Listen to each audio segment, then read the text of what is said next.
αλλά ως ένα σημείο. Το θέμα είναι να συμπεριφερόμαστε σωστά. Και πιστεύω η ομάδα έκανε αρκετή υπομονή.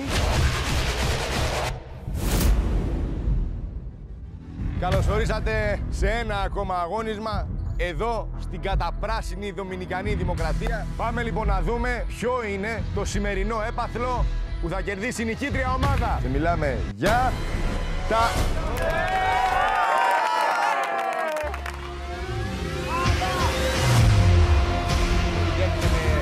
πιο γρήγορους ρυθμούς.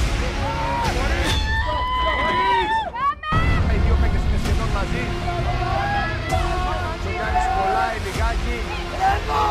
Δεξιά πρέπει πάνω! Παίρνουν τα πρώτα κομμάτια.